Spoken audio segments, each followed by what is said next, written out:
राष्ट्रहित टाइम्स, राष्ट्रहितासाठी समर्पित news channel. Ajit पवारांच्या अकाली निधनाने सर्वांच्या डोळ्यात पाणी आलं आहे। लहानांपासून ते ज्येष्ठांपर्यंत सर्वांचे डोळे पाणावले।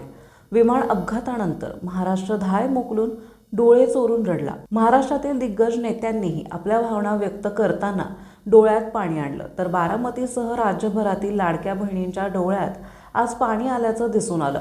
अजित पवार महाराष्ट्राचे अर्थमंत्री असताना त्यांच्याकडून बजेटमध्ये लाडकी बहीण योजनेची घोषणा करण्यात आली होती। त्यानुसार राज्यातील 2 कोटींपेक्षा जास्त महिलांना दरमहा 1500 रुपयांचा लाभ देण्याची सुरुवात झाली। राज्याचे मुख्यमंत्री एकनाथ शिंदे यांच्या कार्यकाळात अजित पवार अर्थमंत्री असतानाही ही तरतूद झाली आणि महायुतीला विधानसभा निवडणुकीत मोठं यश मिळालं। अजित पवारांच्या राष्ट्रवादीलाही मोठं यश मिळाल्यानं सर्वत्र लाडक्या बहिणींची चर्चा सुरू झाली। अजित पवारांच्या निवडणूक प्रचारातही सगळीकडे लाडकी बहीण योजनेचा बोलाबोल पाहायला मिळाला।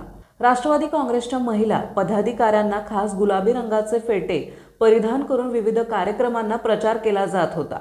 गत राखी पौर्णिमेलाही राज्यातील लाडक्या बहिणींनी अजित पवारांना मोठ्या संख्येने राख्या बांधल्या होत्या। विशेष म्हणजे 2 राष्ट्रवादीतील फुटीमुळे सुप्रिया सुळे आणि अजित पवारांच्या रक्षाबंधनाकडे महाराष्ट्राचे लक्ष लागले होते। दरम्यान सोलापुरातील राष्ट्रवादी काँग्रेसच्या माजी युवती अध्यक्षांनी आज सोशल मीडियातून राखी शेअर केली आहे। त्यामध्ये लाडकी बहीण योजनेचा उल्लेख आहे। राज्यातील कोट्यवधी लाडक्या बहिणींचा लाडका दादा गेल्याची भावना आज महिलांमध्ये आहे।